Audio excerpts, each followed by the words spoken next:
Reddit pregunta: ¿qué mito de supervivencia es totalmente falso y podría matarte? No intentes succionar el veneno de una serpiente. Esa idea es más un mito que una solución real, y suele ser simplemente alguien actuando sin saber, como ese típico amigo que cree que está ayudando. Hablando en serio, intentar succionar el veneno puede causar infecciones y, lo más importante, retrasa el tratamiento adecuado. Además, si la persona que lo intenta lo hace directamente con la boca, el riesgo es aún mayor. Lo correcto ante una mordedura de una serpiente venenosa es buscar ayuda médica lo antes posible. Esto implica llegar a un lugar seguro donde puedas comunicarte con emergencias, como el 911, y permitir que profesionales te trasladen a un centro de salud adecuado que disponga del antídoto. No todos los hospitales cuentan con antivenenos, ya que estos tienen una vida útil limitada y requieren condiciones específicas de almacenamiento. Por lo general, solo centros más grandes o unidades especializadas lo tienen disponible. Por eso, en zonas remotas, muchas veces es necesario realizar evacuaciones médicas para trasladar al paciente a un lugar donde pueda recibir el tratamiento correcto. En algunos casos, si el traslado es en ambulancia, es posible primero que te lleven a un centro cercano para una evaluación inicial, un triaje, mientras coordinan cómo administrarte el antídoto, ya sea trasladándote a otro hospital o haciendo que el tratamiento llegue a ti. Ahora bien, aunque una mordedura de serpiente venenosa es una emergencia, no siempre significa una muerte inmediata. En muchas regiones, como en Norteamérica, la mayoría de las mordeduras, por ejemplo, de serpiente cascabel, cabeza de cobre o boca de algodón, suelen darte una ventana de tiempo, a veces varias horas, para buscar ayuda. Eso sí, es fundamental mantener la calma, evitar movimiento innecesario y no agravar la herida. Aún así, no hay que confiarse, sigue siendo una situación potencialmente mortal, y cuanto antes reciba atención médica, mejor será el resultado. Hoy en día, muchos teléfonos pueden realizar llamadas de emergencia incluso sin señal convencional, utilizando otras redes disponibles. Si estás en una zona sin cobertura, intenta moverte a un área abierta o elevada donde puedas obtener señal mínima. Además, llevar un dispositivo de comunicación satelital puede marcar una gran diferencia en situaciones de este tipo. Y un consejo final, que puede parecer obvio pero no siempre se cumple: no intentes llevar la serpiente contigo al hospital. No es necesario y puede empeorar la situación. Existe el riesgo de que alguien más resulte herido. En lugar de eso, concéntrate en inmovilizar a la persona afectada, mantenerla lo más tranquila posible y trasladarla para recibir atención médica. Tampoco se recomienda limpiar o desinfectar agresivamente la herida en el momento. Lo más importante es evitar manipular en exceso y enfocarse en llegar a un centro de salud lo más antes posible. Estábamos chambeando en una zona remota del suroeste y uno de los compas que quedó, error estúpido número 1, se le ponchó una llanta mientras trataba de alcanzar a los camiones que iban adelante, así que se orilló. El resto de los chicos llegaron al pueblo y nosotros estábamos como, ¿y el último? Y todos estaban como, lo vimos orillarse y seguimos. Allá necesitamos tener teléfonos satelitales y por supuesto esa cuadrilla solo tenía uno entre todos y lo tenía uno de los compas que ya estaba en el pueblo. Así que mandamos un par de güeyes las 3 horas de regreso a donde lo dejaron y no estaba. Llaman y les dijimos que se quedaran con su troca mientras veíamos qué hacer. Para no hacer el cuento largo, unas horas después de eso, el vato llega a su troca en la parte trasera de la camioneta de un tipo local. Lo había encontrado caminando por ahí, buscando ayuda, y lo regresó a su troca con unas herramientas. En resumen, si se hubiera quedado en su troca, los compas de su cuadrilla lo habrían encontrado, y se habrían evitado un montón de cosas que se pusieron en marcha para tratar de encontrar a una persona perdida en medio de la nada. También, gran lección, si viajas en grupo tan lejos en una zona remota, no dejes a nadie atrás. El musgo no crece de forma ordenada, como muchas veces se cree. En realidad, crece donde encuentra las condiciones adecuadas. Es cierto que en algunas zonas tiende a aparecer más en el lado norte de los árboles, ya que suele ser el lado más sombreado y por lo tanto con mayor humedad. Pero hay que prestar atención a 2 detalles clave. Esto ocurre solo en ciertos lugares y es una tendencia, no es una regla fija. Además, incluso en los casos donde existe esa tendencia, no es lo suficientemente precisa como para permitirte distinguir direcciones específicas, como noreste o noroeste. En otras palabras, hay algo de verdad en la idea, pero no es confiable como método de orientación. Si alguien analizara miles de árboles en el bosque y sacara un promedio de la distribución del musgo, quizás podría identificar una ligera preferencia hacia el lado norte, pero en la práctica, mirar unos pocos árboles mientras caminas y tratar de orientarte basándote en eso es muy poco fiable. De hecho, es una de esas ideas que suena bien en teoría, pero fallan en situaciones reales. Una forma más razonable de interpretarlo sería si encuentras árboles con una gran cantidad de musgo concentrado mayormente en un lado, ese lado podría indicar una orientación aproximada. Aún así, no deberías de depender de eso para ubicarte. Si realmente necesitas orientarte, es mucho más confiable usar el sol. El sol sale por el este y se pone por el oeste. Por las mañanas, si colocas el sol a tu derecha, estarás mirando aproximadamente hacia el norte. Por la tarde, si colocas a tu izquierda, también estarás orientado en esa dirección.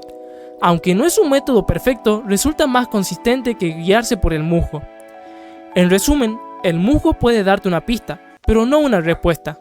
Para orientarte, es mejor confiar en referencias más seguras como el sol. Generalmente, es mejor quedarse con un vehículo averiado en lugar de intentar salir caminando de una zona peligrosa. En primer lugar, el vehículo puede seguir proporcionando refugio, incluso si ya no funciona.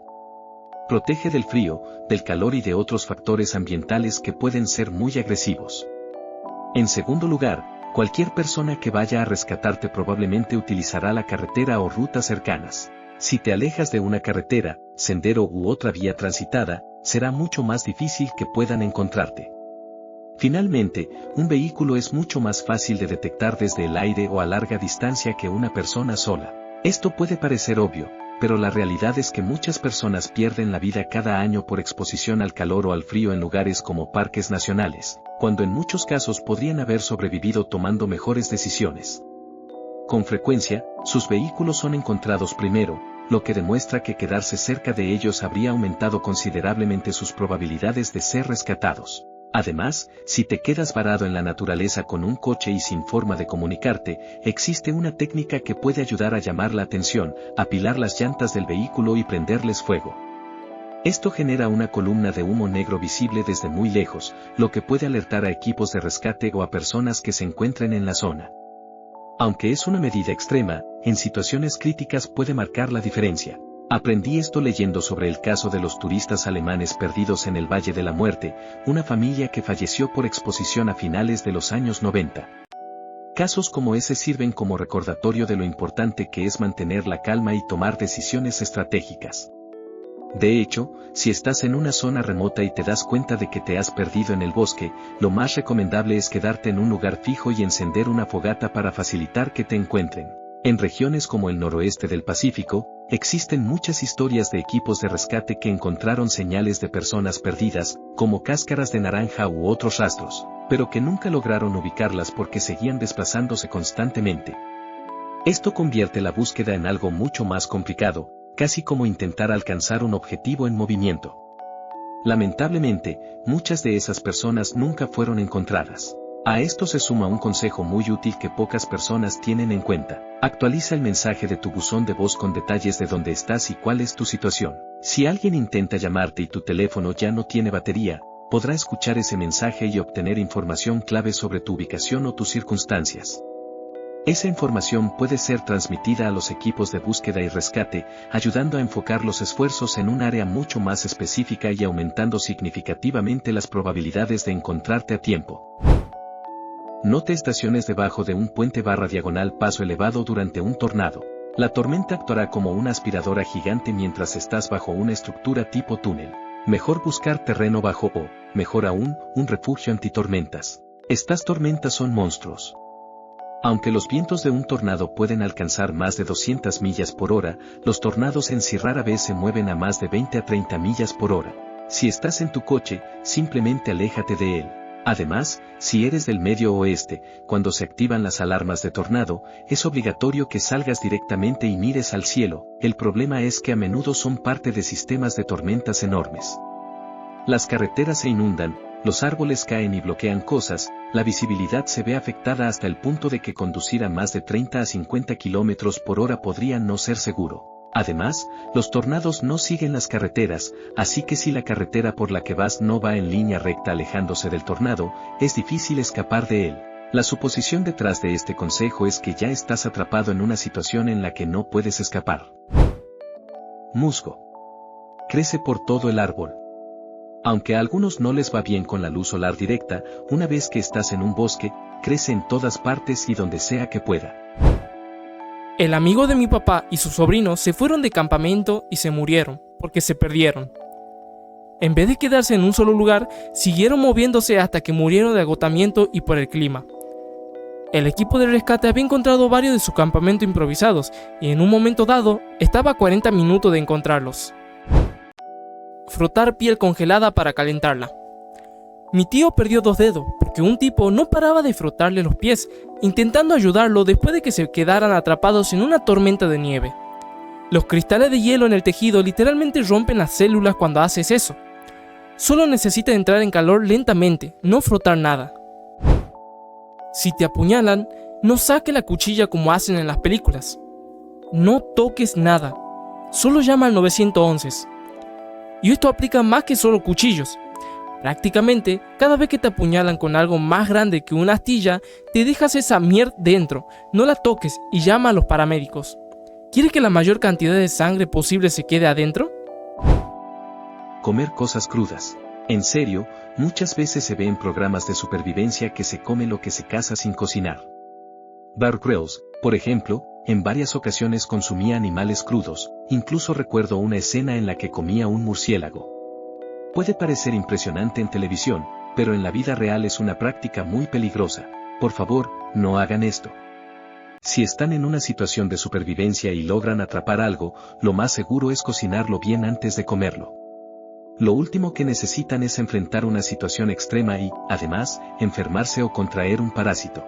Un principio de supervivencia que muchos expertos repiten es, la gente suele morir por las decisiones que toma, no por las que evita. Es decir, ¿intentaste comer una planta desconocida? ¿Bebiste agua de un estanque sin tratar? ¿Dejaste tu vehículo para buscar ayuda? ¿Pensaste que salirte del sendero sería un atajo? ¿Te arriesgaste a escalar sin necesidad? Muchas veces, esas decisiones impulsivas son las que terminan empeorando todo. En algunos casos, una persona podría haber sobrevivido simplemente quedándose en su coche durante días, esperando a ser encontrada, en lugar de exponerse a riesgos innecesarios. Recuerdo también escenas en las que se improvisan soluciones poco seguras, como usar unos pocos troncos flotantes como balsa y lanzarse a un río. En teoría suena bien, pero en la práctica significa terminar mojado, con frío, agotado y a merced de una corriente desconocida, con posibles rocas, rápidos o incluso cascadas. Es una apuesta muy arriesgada. A esto se suma otro consejo importante: no consumas partes de animales que puedan ser especialmente peligrosas, como los cerebros. Pueden transmitir enfermedades graves que incluso podrían manifestarse tiempo después, aun si logras ser rescatado. En una situación límite, la comida no suele ser la prioridad principal. Hay otros factores que pueden ponerte en peligro mucho más rápido. Por eso, si no puedes cocinar carne, en general es mejor evitarla, salvo en una situación extrema de inanición. Y aún así, es importante entender que una persona promedio puede sobrevivir varias semanas sin comer, mientras que otras amenazas son mucho más inmediatas. De hecho, las prioridades en supervivencia suelen ser claras. Refugio, para protegerte del clima y conservar energía. Agua, fundamental para mantener el cuerpo funcionando. Fuego, útil para calor, señalización y cocinar. Comida, importante, pero no urgente en los primeros días. Muy pocas personas pueden sobrevivir más de 3 días sin agua, y la deshidratación puede volverse crítica rápidamente. En cambio, el hambre tarda mucho más en convertirse en un problema mortal. Incluso en programas como Supervivencia al Límite, se han mostrado casos en los que, aun cocinando los alimentos, pueden surgir problemas como parásitos. Comer carne cruda, entonces, multiplica innecesariamente esos riesgos. Eso no significa que todo deba evitarse. Algunas plantas, frutas silvestres o bayas pueden consumirse crudas si realmente conoces la zona y sabes identificarlas correctamente. Ejemplos como moras o frambuesas suelen ser seguros en contextos adecuados, siempre y cuando no exista alergia. Pero esto requiere conocimiento previo. En resumen, evita comer carne cruda. En una situación de supervivencia, tomar decisiones conservadoras y seguras suele marcar la diferencia entre resistir o empeorar la situación. ¿Qué no hacer durante una convulsión? No le pongas objetos en la boca a una persona que está teniendo una convulsión. Nada de carteras, cinturones, ni ningún otro objeto para que muerda. Esto no solo es innecesario, sino que puede ser peligroso, podría obstruir la vía respiratoria o provocar asfixia, especialmente si la persona vomita. Lo más recomendable es colocar a la persona de lado, preferiblemente sobre su lado izquierdo, para ayudar a mantener despejada la vía aérea y reducir el riesgo de aspiración. Sin embargo, en la práctica, lograr mover a alguien mientras está convulsionando puede ser muy difícil. Por eso, si no puedes hacerlo de forma segura, es mejor mantener cierta distancia, proteger su entorno, retirando objetos con los que pueda golpearse y esperar a que la convulsión termine. Luego, sí, colócala de lado. Un detalle muy importante, toma el tiempo de la convulsión. Esta información es extremadamente útil tanto para la persona afectada como para los servicios de emergencia. También es importante aclarar un mito común: las personas no pueden tragarse la lengua. Por eso, no intentes meter la mano en su boca. Lo que sí puede ocurrir es que, al estar boca arriba, la lengua o los músculos de la garganta obstruyan parcialmente la vía respiratoria. En ese caso, inclinar suavemente la cabeza hacia atrás puede ayudar, pero solo si es seguro hacerlo. Y algo fundamental, no realices RCP, reanimación cardiopulmonar, durante una convulsión. Aunque la situación pueda parecer alarmante, la mayoría de las convulsiones no implican que la persona esté muriendo. Intervenir de esa manera sin necesidad puede causar más daño. Tampoco intentes sujetar con fuerza ni levantar a la persona. Deja que la convulsión siga su curso mientras te aseguras de que esté en un entorno lo más seguro posible.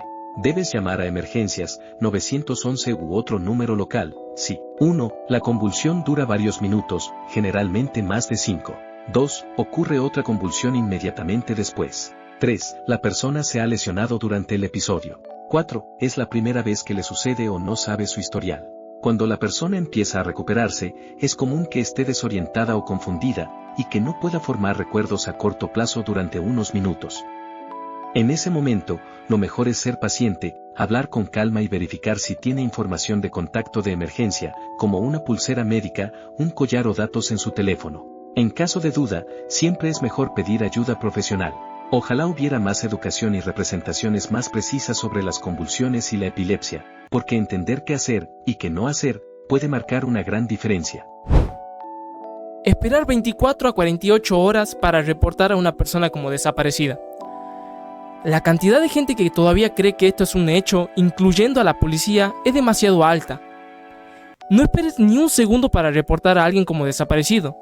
Las primeras horas, días son los más cruciales. La policía lo sabe. También sabe que después de 24 horas el rastro se enfría y pueden simplemente darse por vencidos y volver a los escritorios. O la persona regresa o aparece muerta. O la persona que reporta asume eso y simplemente no vuelve. En realidad, ponerse en el rastro es un montón de papeleo para mucha gente.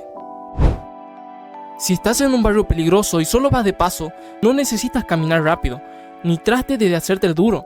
No saques tu teléfono y finjas que estás en unas llamadas con alguien, y definitivamente no hagas contacto visual con nadie. Baja la cabeza, ocúpate de tus asuntos y actúa como si no fuera la gran cosa que estás caminando por ahí. Creo que hay gente que confunde cómo caminar por el barrio con cómo se supone que deben actuar cerca de osos.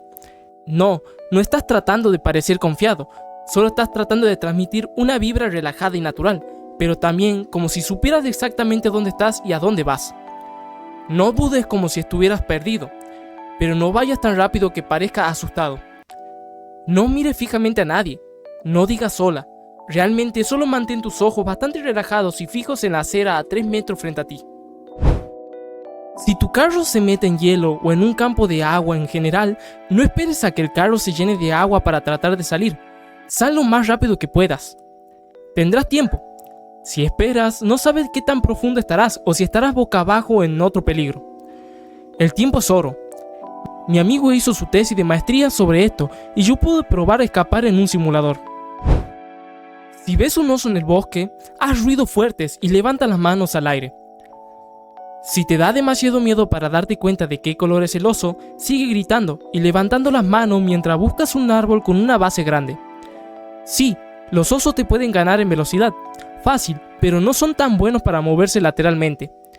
Juega la ronda con él, tal vez se aburra y se vaya a la mier. O puedes pelear con el oso negro, enróllate en una bola para un oso pardo. Si el oso es blanco, no tendrás árboles para correr, y definitivamente estás muerto. Usar un rizador de pelo para cauterizar un agujero de bala. No funciona y solo duele un montón. Cauterizar debería ser la última opción. Si tenés una herida que sangra mucho, mejor empaquetala, y podés romper tu camisa en una tira larga para usarla. Excepto si es una herida en el estómago, no empaquetes una herida en el estómago. El error de moverse en el desierto durante el calor del día. Existe la idea, muy común en películas, de que, si estás perdido en el desierto, debes seguir caminando bajo el sol hasta encontrar ayuda o agua. Se suele mostrar al típico sobreviviente avanzando durante horas en pleno calor, pero en la vida real, eso puede ser una decisión muy peligrosa. No hagas eso. Hay una razón por la que las personas que viven en climas desérticos evitan la actividad durante el mediodía.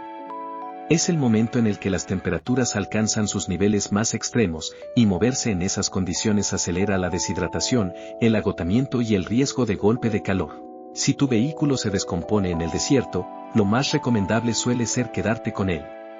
Es mucho más fácil para los equipos de rescate localizar un coche que a una persona caminando sin rumbo. Alejarte solo reduce tus probabilidades de ser encontrado. Otro error común es pensar que el mediodía es la hora más calurosa del día. En realidad, el pico de temperatura suele darse entre las 2 y las 4 de la tarde. Muchas personas subestiman esto, descansan al mediodía, pero retoman la marcha demasiado pronto, cuando el calor sigue siendo intenso y peligroso. En experiencias reales, como caminatas por zonas desérticas, es sorprendente ver a personas reanudar su actividad a primeras horas de la tarde, sin darse cuenta de que el calor sigue siendo extremo. En esas condiciones, lo más seguro suele ser moverse temprano por la mañana o durante la tarde-noche, cuando la temperatura desciende. Durante viajes largos por el desierto, especialmente antes de la era de los teléfonos móviles, muchas personas adoptaban estrategias más seguras: conducir de noche, llevar abundante agua, botiquín de primeros auxilios, mantas y comida suficiente para varios días. Todo esto no solo servía para su propia seguridad, sino también para ayudar a otros en caso de encontrarlos varados. Al final, la estrategia más efectiva para sobrevivir suele ser la menos espectacular: quedarse quieto, buscar sombra y conservar energía. Moverse durante las horas más calurosas solo hace que pierdas líquidos más rápido y empeora tu situación. Las culturas del desierto entendieron esto hace miles de años: viajar al amanecer o al anochecer y resistir el calor del mediodía. Las películas suelen omitir esa parte porque alguien descansando a la sombra durante horas no es muy emocionante, pero en la vida real, puede ser la diferencia entre sobrevivir o no. Beber orina no es una buena idea. Existe la creencia de que, en una situación extrema, beber orina puede ayudarte a sobrevivir. Sin embargo, esto es un mito peligroso. De hecho, en entrenamientos de supervivencia como seré, supervivencia, evasión, resistencia y escape, se enseña explícitamente que no debes hacerlo, ya que puede empeorar la deshidratación en lugar de aliviarla. La orina contiene desechos que el cuerpo está tratando de eliminar, como sales y urea. Al beberla, estás reintroduciendo esas sustancias, lo que obliga a tu organismo a gastar aún más agua para procesarlas. En consecuencia, terminas deshidratándote más rápido. Es cierto que algunas personas han sobrevivido después de hacerlo, pero no porque la orina las haya ayudado, sino porque probablemente tenían la determinación de seguir adelante bajo cualquier circunstancia. En otras palabras, sobrevivieron a pesar de esa decisión, no gracias a ella. Existe, sin embargo, una técnica más útil si realmente estás en una situación extrema: improvisar un sistema de destilación. Por ejemplo, puedes cavar un hoyo en el suelo, colocar un recipiente ancho en el fondo, y dentro de este, otro más pequeño en el centro. Luego cubres el hoyo con plástico, como una bolsa, colocando una pequeña piedra en el centro para crear un punto bajo sobre el recipiente interno. Al colocar líquido, como orina, en el recipiente grande, el calor hará que el agua se evapore, se condense en el plástico y gotee dentro del recipiente pequeño. El líquido recolectado será agua destilada, libre de la mayoría de las sales y residuos. Aún así, este proceso es lento y no siempre práctico. Además, cuando una persona llega al punto de considerar beber orina, generalmente ya está deshidratada, lo que significa que su orina estará muy concentrada, oscura y cargada de desechos, reduciendo aún más cualquier posible beneficio. Curiosamente, cuando una persona está bien hidratada, su orina es más clara y menos concentrada, pero en ese caso tampoco hay necesidad de beberla. En resumen, no bebas orina. Si anticipas que podrías quedar varado, lo más útil es prepararte, llevar suficiente agua, recipientes adicionales y planificar con anticipación. La prevención siempre será mucho más efectiva que improvisar en una situación límite.